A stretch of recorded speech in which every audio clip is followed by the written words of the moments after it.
Previously on Gears. All right, yesterday was an incredible Formula One Grand Prix, as we come to expect, let's be honest, in 2012. Lewis Hamilton coming out the victor at the Italian Grand Prix, and a drive of just superb brilliance by Sergio Perez for Sauber, and Fernando Alonso saying it was a perfect day for him and a perfect Sunday, finishing third on the podium. Our regular chat with Gary from Marta is on the road at the moment. Gary, how's it going, buddy?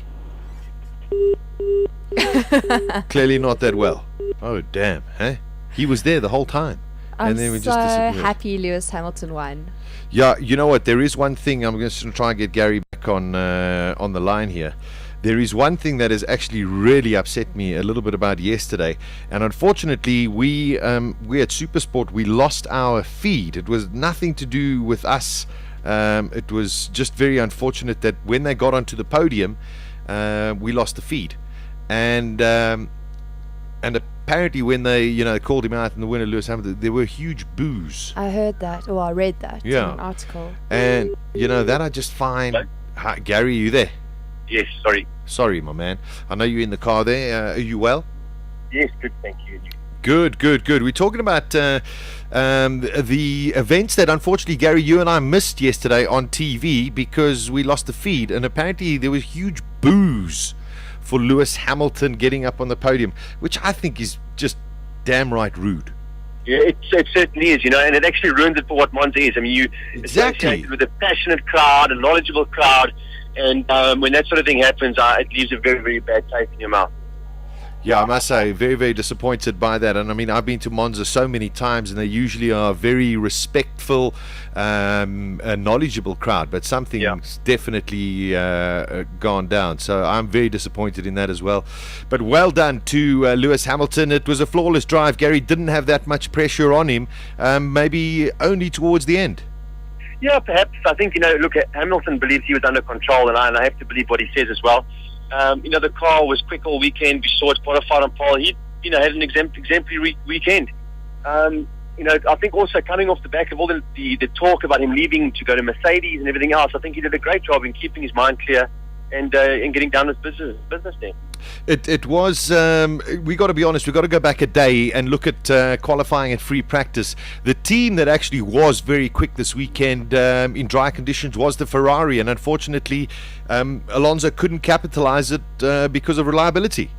Yes, because of reliability, and the other thing as well, Sasha, what we also saw was Ferrari trying to give each other the advantage by towing each other, basically creating a slipstream for the other driver going down the long straight. And what actually worked out in the end, the Felipe Massa's time without the tow was in fact quicker, and had Fernando Alonso banked that first lap and not given a Massa the tow, he would have probably put in a good time anyway. So Ferrari probably caught themselves out over the weekend. Yeah, they did themselves out. Before we get on to Perez, let's just talk about Alonso. He drove a sterling race, had that incident with Vettel, which has come up with a tremendous amount of debate about it. Both Red Bull and Sebastian Vettel have come out saying they don't believe they deserve the penalty.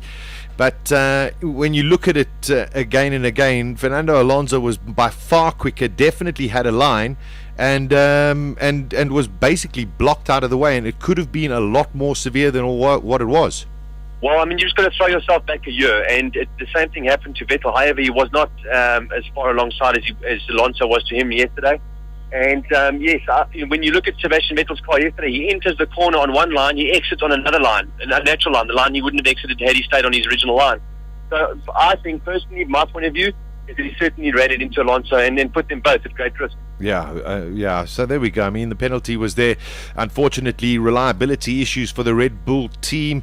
They've got to fight back in a big way coming the next couple of races, Gary, because all of a sudden Vettel's dropped from second all the way down to, I think, fourth now in the championship. But this is the way, the nature of this championship. Anybody can still win it, I believe. Fernando Alonso, yes, he's in the best position with the points gap that he has, but Lewis Hamilton bumps himself up into second. Mark Webber was second 3 races ago.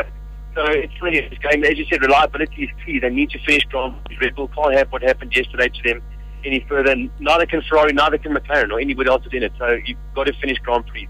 Still staying with Ferrari, Gary, Felipe Massa, do you think he did enough yesterday to warrant his seat at Ferrari? I've got to say, I think he did. I think he drove well throughout the weekend. He qualified fantastically well.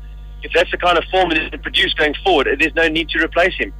Yeah, I got to say, there's so much that's going to happen in the silly season. Everything about Lewis Hamilton and what he's going to do. So, we'll all wait until October when it just all gets announced.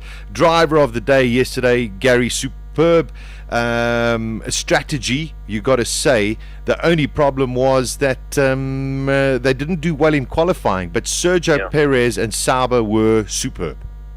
They certainly were. I mean, he managed to utilize his tyres properly. Started on the harder tyre, which, quite evidently was the way to go in the end.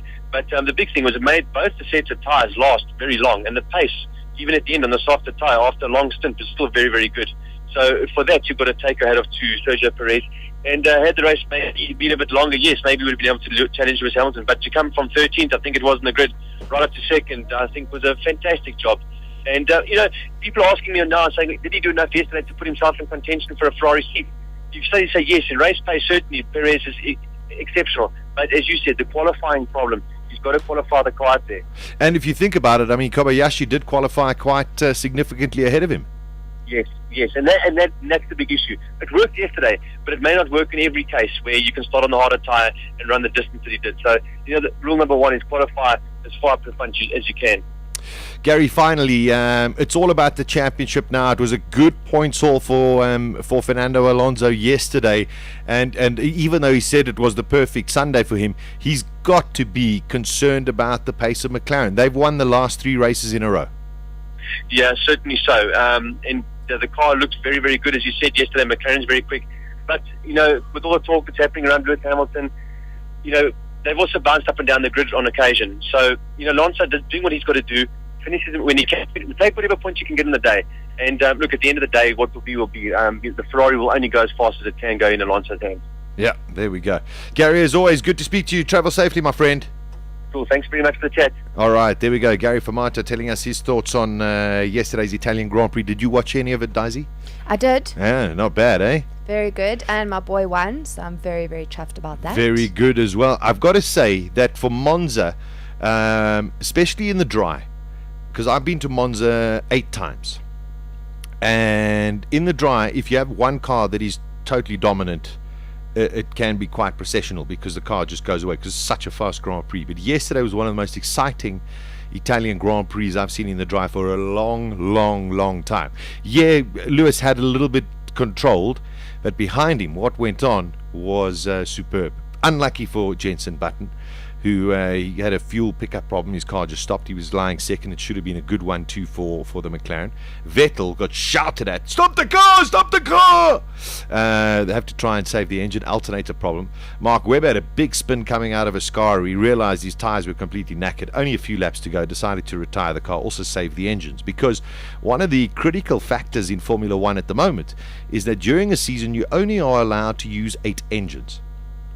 And now we're getting to the tight part of the season where engines are now beginning to fall away, because those engines are made to last a specific amount of kilometers. That's it. The engineers and data technicians know exactly when that engine is actually going to stop. So they have to be very careful about how many engines they have left from now for the last 7 races. We've got some very quick races. We've got Brazil, we've got Japan, which is very, very fast. We've got Korea, we've got India, we've got the USA, where nobody's been to before, and we've got Abu Dhabi. So we've got some sensational races still to come this year. But engines are a very, very critical factor. So maybe hopefully they could salvage what from Vettel's engine and from Mark Webber, and also from Jenson Button. But it's going to be hard racing all the way through until the end of this season. At the next intersection, turn on Gears with Sasha Martinengo. Weekdays from 12 to 2 p.m. Central African Time.